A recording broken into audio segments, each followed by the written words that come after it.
Oh, that's a good question, that is. Get the ball rolling. Go for a shower. I'll go for a shower. Monday's class. Monday. Rona season. Bang. Like, easy. Hi everyone, you're watching Crickcast. I'm your host Sam Crick, and this is the podcast that offers the personal side behind the persona of world-leading athletes and performers. We're making big moves in athletics and you can be a part of it. So make sure to like and subscribe, get active in the comment section and turn those post notifications on so you're updated when new videos come out. Enjoy this episode of the podcast and have a great day.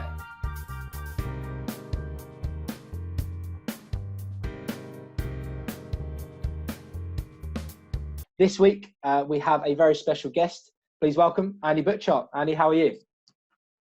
Good, mate. How are you, mate? Thanks for having me. Easy No life. worries. Very excited for it. I'm looking forward to this one. So for those that don't know you or may not know you, could you give us a brief introduction, maybe like your elevator pitch, a 20, 30-second introduction to the life of Andy Butchart? Oh, no. Andy Butchart, Scottish athlete for New Balance. 5Ks, probably my favourite event to do. I'm a runner, and yeah, have a bit of banter behind the scenes, hopefully, but no one sees that. And currently growing a moustache, trying to get back to the roots from 2017. Yeah, how's it going? Obviously, you know, that 2017 year post Olympics, that was like, right, was it like a rebrand for yourself? Were you ready to go with the whole tash? I think I was at a wedding and like one of the boys was like had this awful tash, and I like gave him a bit of stick and said, like, it's shocking. And he was like, Butchie, like, I can't grow facial hair. Like, so he was like, there's no chance you'd do it. And the next time he saw me was on TV and I did like a mustache thing. That was at Right, him. okay. And like, because Paula, the commentators were like, he's got an awful mustache right now. So I said to him, like, look, lad, I can grow a mustache. And then I realized shortly after it was actually at the end of the season, I went on a holiday.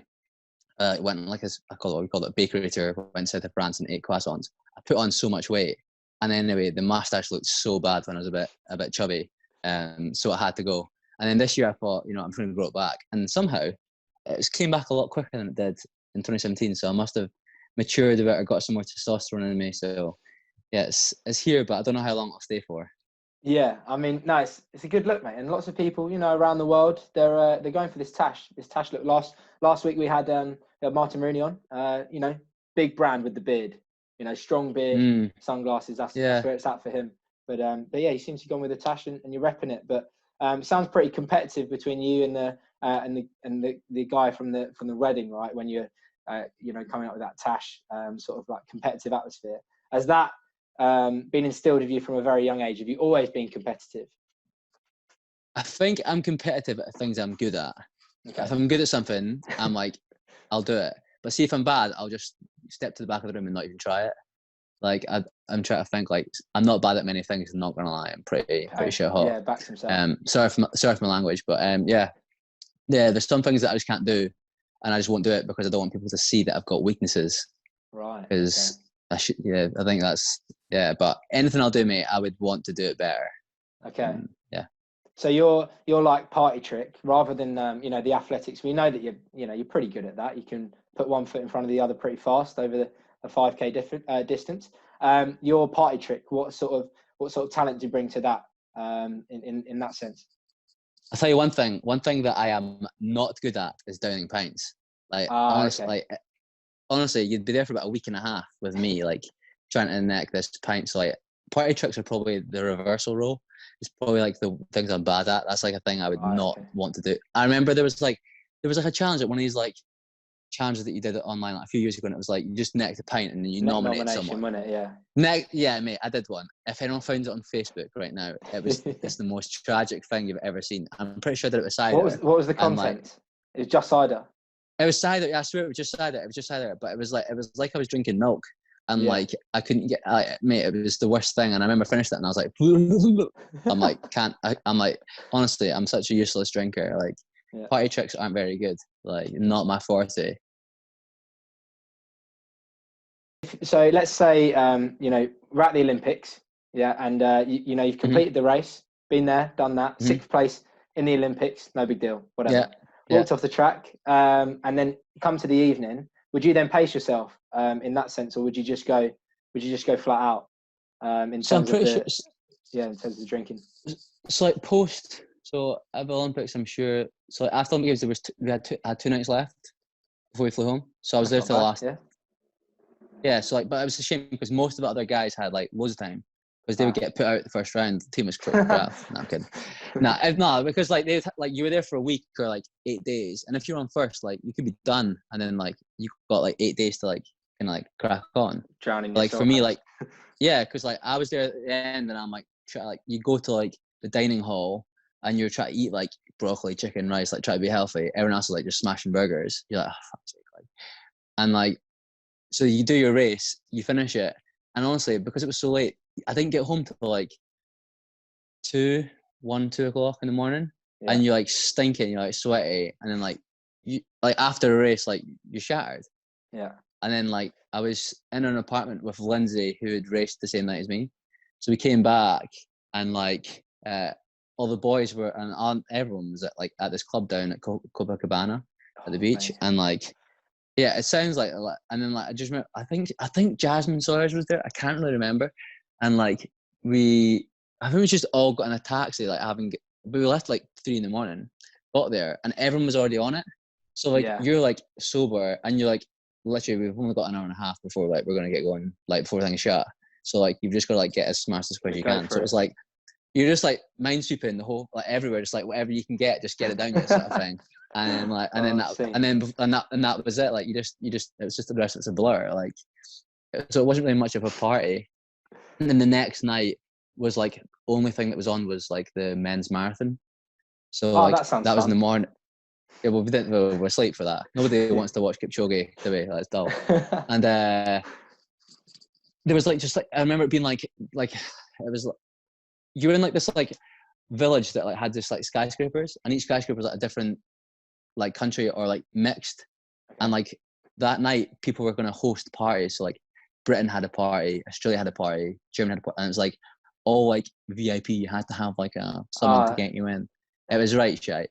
Anyway, like I remember hosting it, and like I swear 2 lads who can drink, like not drink, but like the Brownlee brothers, the boys, life and soul of a party at next night, mate. They were drinking as hard as they would race. Like and it was like it was a good, that night was good because you were just like with like the whole team last night, and everyone's just like at the bottom of the stairs, just like total paralytic, like nobody can walk, and like that was a good night. That was a good night. Considering we're talking about the antics after the race in Rio, would it be possible to maybe go back maybe a year from then and look at your transition from 2015 to 2016, which arguably is going to be the biggest transition of your career? Yeah, so someone sent me like it was actually filthy. It was like, and it's just maybe big-headed. It was like progression 5Ks for me, and it was like I'm pretty sure like in 4 years I went like 13:58 and 20. So around 13:58 for my first 5K in 2014, and then 2016 around 13:08 and finished 6 Olympic Games. And then like the boys were like that's just like they were like you must be doing something dodgy, like you can't, that's not possible. And like honestly, like looking back, it was just like probably like mentally it was like every race I would go in, I would try and do something in the race. And like you didn't think about the time or like where you were finishing. It was just like I want to race, like I want to win it, I want to like be a part of it. Whereas like, I think a lot of guys these days get a bit like, I know you have to run times, but like if you win British champs, you're in a good place. Just focus on that.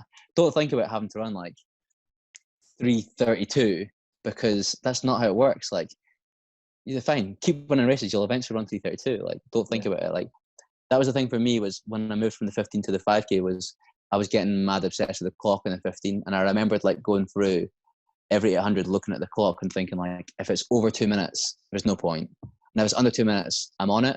And every time you go into it, like 2:02, you're like, fuck's sake. 2:03, fuck's sake. And in the 5K, it was like, you didn't know what it meant. It would say like 5:15. And you're like, I don't know what that means. Yeah, I don't know, like, what am I on for a good one or am I on for a bad one? Like, you just keep running it. And then like, because I had a couple of good races you get put into like better races, and as soon as you get put in better races, you start running faster times, and that was it. And like before you know it, you're in the Olympic Games, and yeah, it was.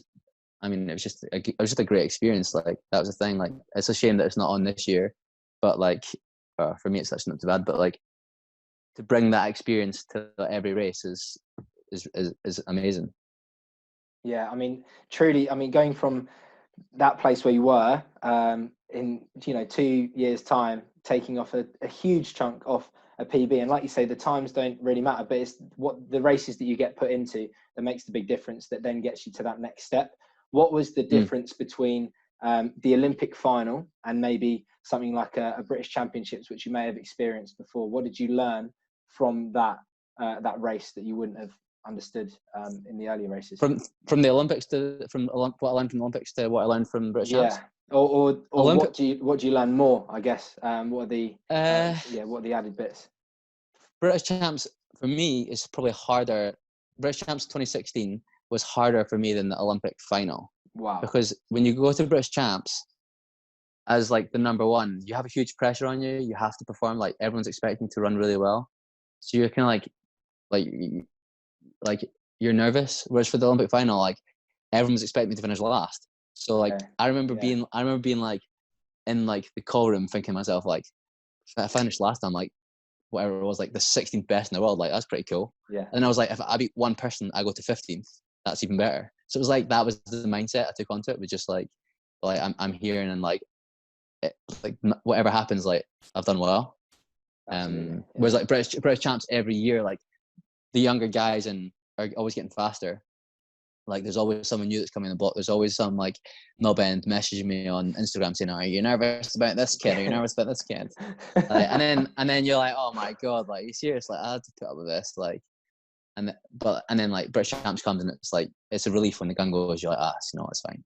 Wow. And that's not offensive to anyone, but like, yeah, it's like, but British Champs that's a hard, like, to be honest, like if I was to give anyone advice, would be like British Champs is the same as any other. Like every race is the same. It's the same stuff. It's the same starter. It's the same the same laps. It's the same race. Like it's just different people. And like I think if you approach every race with the same mindset, you'll be fine. Like nothing's bigger or smaller than others. Like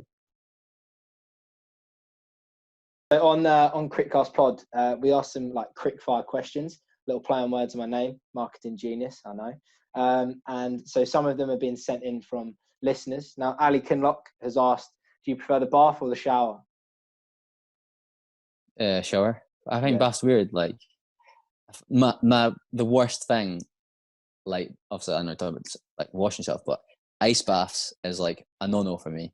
Really? Like honestly, 3 seconds, I'm out, see you later. Not doing it.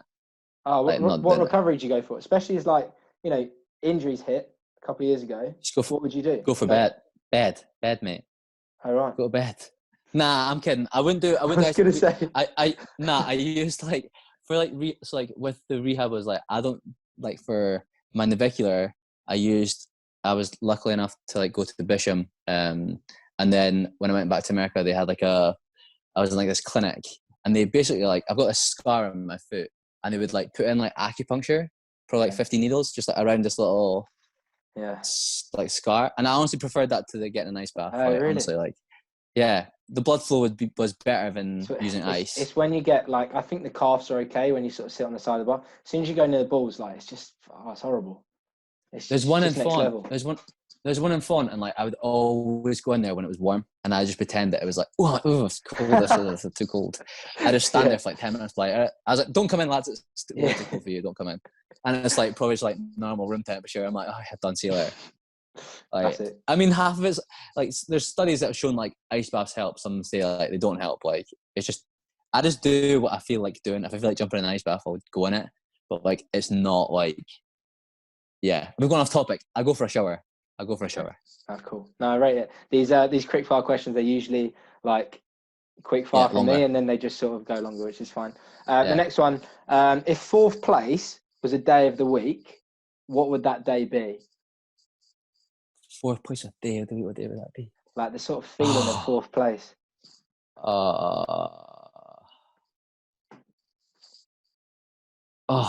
That's a good question. That is. I think it's obvious. Isn't it?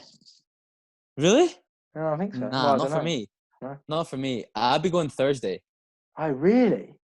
Yeah. Why? What's the answer? No, I don't have the answer, but I was just thinking that 4th place is a shit position to be in, and so is Monday. Nah, Monday's not. Monday's banging, mate. Honestly, Is Monday's it? well underrated. Yeah, mate. Monday's class. Monday for me is like get up and because I want to hit Tuesday sessions hard. Okay. And Monday's like I do a mini session on a Monday, so like you'll have like a little session. And it's like easy, but like you just want to hammer it, but you don't have to. So it's like I feel like Monday's a feel good day. Yeah. Thursday is the day I'm like starting to dip, so I'm like, okay. So like that's when I'm like, I just want to get like Sunday run done and see you later. Sleeping arrangements. How many pillows do you have? You know, that's a good subject in this household. Pillows, we actually go for, and it's going to be quite a big discussion here. I actually only use one pillow, and like I'll go to the shops and I'll get the worst pillow they have. Right. I hate good pillows. I like a pillow that you go under it, you can feel your hand under it. So you're almost like sleeping with nothing. Yeah, it's quite weird. So like minimal feathers in the pillow. Like so you want to like the dog's dinner of pillows. I hate the ones when you're sleeping, you're like neck's like up at 90 degrees. Yeah. But like yeah. So like I thought I'll usually travel with my pillow, like and I'll go with you on the one pillow. I do have a memory foam one, so it's a slightly better quality pillow. But you're I'll just go with one pillow. big time. Yeah. I don't like memory foam. I'm not gonna lie, I don't know what it is. They're good in a pillow fight. Nah. I promise you that. If you want a pillow fight, I mean, you're gonna ruin someone with that. Your like one's gonna be like terrible. It's gonna be like a Sainsbury's not. bag with it. Because I can just put my fist through it, like, and just like, do you know what I mean? Like, so you actually don't get hit by a pillow. You're getting hit by like your pure fist. bones. Who's the person that you would go to for advice? You know, if you're in a touch situation, if it's either running or whatever, who would you go to, and what is the best advice that they've given you? Who would I go to? I've got one of the boys back at home. Helped me a lot in 2016-17 with training. One of the boys was called Lewis Miller. I'm lucky enough to come from just like Tonbridge in Scotland, a good team, Central AC. Like we have a good group of guys. He helped me so much. Like just he's not the quickest runner, like 2:30 marathoner. He's not the fastest. But his knowledge in the sport is decent, and like just general life situations, he's a good man to have on the side. So if I ever have issues, I'll pick the one up and give him a bell. Nice one. And if you could get anyone on this podcast for our next episode, who would that person be? Does it have to be a runner? Or can you get no, literally anyone to get on Quickcast Pod. You know, someone like Prince Andrew, just fucking roast a guy. Oh god, just roast him. That'd be jokes. Yeah, that'd be good. That would be good. You could ask him anything; it would just be hilarious. Well, Andy, I've thoroughly enjoyed this last hour that we've spent with each other. Have you? And what have you? Have you not? Yeah, mate. Yeah, Lynn just came in and said it's time to get my meatballs. Result. That's it done, mate. I'm ready. Exciting. I'm a well-kept man. Dinner's on the table. Yeah, you're not the big man that you were before recording when Lindsay was downstairs. But no, that's all good, Andy. I really appreciate your time, and everyone who's listening to this podcast, whether it be on YouTube, Apple Podcasts, or on Spotify. Really appreciate you listening, and keep liking on all the social platforms and share it with all your mates. We'll keep trying to get fantastic guests on, like Jake Whiteman, and I guess we'll also get people like Andy as well. But guys, thank you. What's that not about? I thought I'd do it at the end. But thank you very much for listening, and we'll catch you on the next pod. Andy, thank you very much. Cheers, lad. Thank you.